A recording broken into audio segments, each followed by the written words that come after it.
ఎప్పుడు ఒక ఆవేదన ఎప్పుడు చెప్తారు నాతోటి, సార్ వీళ్ళందరూ కూడా మన రాష్ట్రం పిల్లలే, మన యువత, వాళ్ళు ఏ పార్టీలో అన్నా ఉండేవండి అని. కానీ మీరు ఎంత బాధపడుతున్నారో దానికి ఇంకా 10 ఇంతలు పెరుగుతుంది కానీ తగ్గట్లా. ఇప్పుడు విరూపాక్షి కూడా నిన్న 100 మంది వెళ్ళిన వాళ్ళు చూసి అనేక మంది యువత ఉన్నారు ఆ కర్రలు రాడ్లు పట్టుకుని వెళ్ళిన వాళ్ళు. తర్వాత వాళ్ళ మీద దాడి చేస్తుంటే వీళ్ళు వెనకాల ఎగురుతున్నారు. అలాగే జగన్ గారు కూడా వెళ్ళే వాళ్ళల్లో most of them are very youth, డిగ్రీలు లేకపోతే డిగ్రీ డిస్కంటిన్యూలు, ఇంటర్మీడియట్ పిల్లలు, అప్పుడే చదువులైన వాళ్ళు. అంటే వీళ్ళందరూ ఎలాంటి ఒక మైండ్ సెట్లోకి వెళ్ళిపోతున్నారు మాణిక్రావు గారు, చాలా డేంజరస్. ఇప్పుడు వారు చెప్పిన సోషల్ మీడియా ఎగ్జాంపుల్ కూడా తీసుకుంటే, సచిమూర్తి గారు చెప్పిన సోషల్ మీడియా ఎగ్జాంపుల్ కూడా తీసుకుంటే ఎంత బాధ వేస్తుందంటే, వాస్తవానికి ఈ చర్చ మీరు ఒక గంటన్నరలో పెట్టే చర్చ కాదు. కొంతమంది ప్రజాస్వామ్యాన్ని, రాజకీయ పార్టీ కాదు నేను మాట్లాడేది, ప్రజాస్వామ్యాన్ని బతకాలని కోరుకున్నటువంటి వాళ్ళు, యువతకి మంచి జీవితాలు ఉండాలని కోరుకున్నటువంటి వాళ్ళు, ఒక ప్రశాంతమైనటువంటి సమాజం కావాలని కోరుకున్నటువంటి వాళ్ళతో మీరు ఇంటర్వ్యూలు పెట్టండి. రౌండ్ టేబుల్ ఆ ఇంటర్వ్యూల యొక్క ఇదిలు రౌండ్ టేబుల్స్ స్టేట్ అంతా కూడా పెట్టండి. మీకు ఇక్కడ కొన్ని విషయాలు సత్యమూర్తి గారు మాట్లాడేది అందరికీ టైం చాలగలరు. నేను మా వెంకటేశ్వరరావు గారితో ఒక చిన్న విషయంలో నేను విభేదిస్తాను. ఎట్లా విభేదిస్తానంటే, లోతైనటువంటి అధ్యయనం చేస్తే విభేదించాలి. ప్రజలు కూడా మారిపోయారు, ప్రజలు కూడా అలవాటు పడ్డారు, ప్రజలు కూడా అని చెప్పేసి మాట్లాడారు. అది నిజమే ఉండొచ్చు. ప్రజలకి నాయకుడికి చాలా తేడా ఉంటుంది. చాలా మంది సమూహాల ప్రజలు కలిస్తే ఒక నాయకుడు ఉంటాడు. ఆ నాయకుడు ఆ సమూహాల్ని, ఆ సమాజాన్ని ప్రభావితం చేస్తాడు. వాడు మంచిని చెడుగా చెప్పినా, చెడుని మంచిగా చెప్పినా, ఏ పద్ధతిలో చెప్పినా ప్రభావితం చేయగలిగినటువంటి వాడు నాయకుడు. ఆ ప్రభావితం చేయగలిగినటువంటి నాయకులు సరైనటువంటి లక్షణాలతో, లక్ష్యాలతో లేకుండా పోయినటువంటి వాళ్ళు వచ్చారు కాబట్టి ప్రజలు కూడా అట్లా ఉండాల్సినటువంటి పరిస్థితి. అంటే ఇప్పుడు కాదు, ఒక డౌట్. ఇప్పుడు జగన్మోహన్ రెడ్డి ఎక్కడికన్నా వెళ్తే ఆ కూడా పరిగెట్టేవాళ్ళు, లేకపోతే విరూపాక్ష లాంటి వాని వెనకాల వెళ్ళేవాళ్ళు, లేకపోతే నన్ను విశ్వేశ్వర రెడ్డి దగ్గర అక్కడ గ్యాస్ సిలిండర్లు విసిరిన వాళ్ళు, వీళ్ళందరూ ప్రభావితమైన వాళ్లే కదా. ఖచ్చితంగా. నేను ఇక్కడ ఉంటుంది, ప్రజలు, కార్యకర్తలు, నాయకులు, ప్రజల్లో నుంచి ఆ కొద్ది సమూహాన్ని ఒకళ్ళు ఇద్దరు మెయింటైన్ చేసేవాళ్ళు కార్యకర్తలుగా ఉంటారు. నాయకుడు అనేటువంటి వాడు మొత్తం ఏ సమాజానికి నాయకుడుగా ఉన్నాడో, నేను రాష్ట్రం అని కాదు, ఒక కులం పేరు మీద, ఒక వర్గం పేరు మీద, ఒక రాష్ట్రం పేరు మీద, ఒక రాజకీయ పార్టీ పేరు మీద, ఒక సమాజానికి, ఇవన్నీ సమాజాలు అనుకుందాం, ఆ సమాజానికి సరైనటువంటి మార్గంలో నడిపినటువంటి వాడు నాయకుడు. ఇప్పుడు ఏ పద్ధతిలో ప్రభావితం చేయగలిగిన నాయకుడు అని చెప్పుకుంటా ఉన్నారు. ఉదాహరణ నేను చెప్తాను, 2 ఉదాహరణలు, కొంచెం టైం ఇవ్వండి. ఎన్టీ రామారావు గారు పార్టీ పెట్టారు.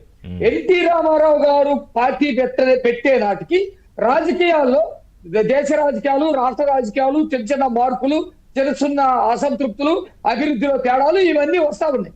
అయితే వికృత రూపం దాల్చలేదు. ఇది వికృత రూపం. ఇప్పుడు జగన్మోహన్ రెడ్డి నడుపుతున్నటువంటి రాజకీయం వికృత రూపం పరాకాష్ఠకు చేరింది. కానీ ఎన్టీ రామారావు గారు మా పార్టీ పెట్టే నాటికి కొన్ని మార్పులు ప్రజలకి అప్పటికప్పుడే కొద్దిగా అందకపోవటం, రెండో పౌరులుగా చుట్టం, ఇట్లాంటివి ఉన్నాయి. కానీ ఎన్టీ రామారావు గారు పార్టీ పెట్టినప్పుడు ఎలాంటి వాళ్ళు వచ్చారు?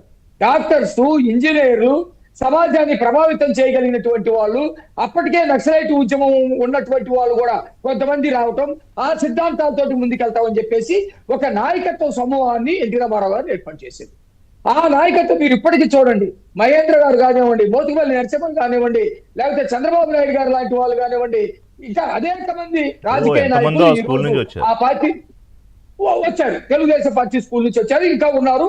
చాలా మంది కొన్ని విలువలకి కట్టుబడి పనిచేస్తున్నారు. ఒకరిద్దరు జారిపోవచ్చు, పార్టీలు వెళ్ళొచ్చు. జగన్మోహన్ రెడ్డి రాజకీయాల్లోకి వచ్చాడు. జగన్మోహన్ రెడ్డి రాజకీయాల్లోకి వచ్చిన తర్వాత ఇక్కడ డిఫరెంట్.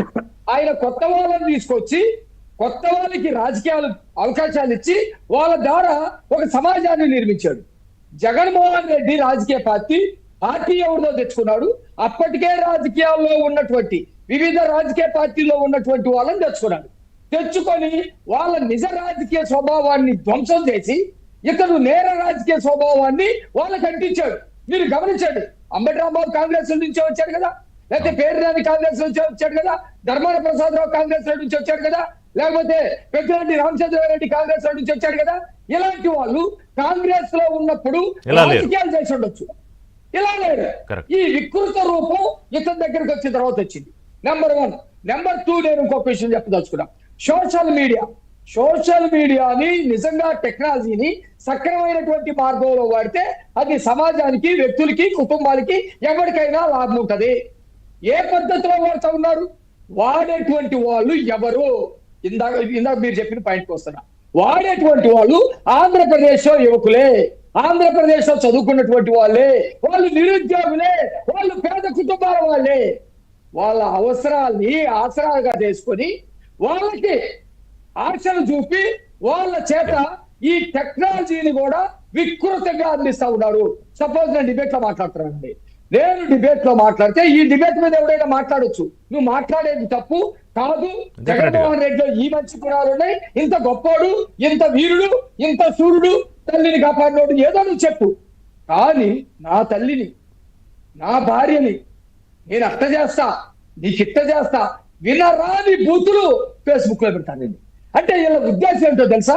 జగన్మోహన్ రెడ్డి ఆ రోజు స్ట్రాటజీ, ఆయన అధికారంలో ఉన్నప్పుడు వ్యక్తిత్వ హననం చేసి భార్యల్ని రోడ్డు మీదకి ఇచ్చి, కుటుంబాల్లో చిన్న ఏమంటే వాళ్ళని రోడ్డు మీదకి లాగితే నున్నతా భావంతో, తలెత్తుకోలేని పరిస్థితితోటి Okay. రాజకీయాల నుంచి పారిపోతారని ఆ స్ట్రాటజీ ఏదైతే ఉందో, సేమ్ అదే స్ట్రాటజీ ఇప్పటికి కూడా వాడుతా ఉన్నారు. వాడుతున్నారు. ఇప్పుడు దానికి యువతని బలి చేస్తా ఉన్నారు.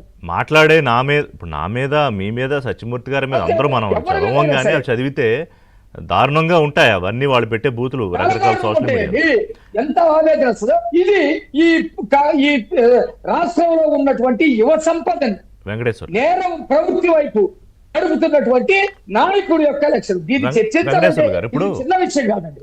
సమాజంలో ఎవరికైనా, అంటే ఇవాళ మనం ఒక డిఫరెంట్ యాంగిల్లో వెళ్తున్నాం చర్చ కాన్షియస్గానే, ఎవరికైనా ఇబ్బంది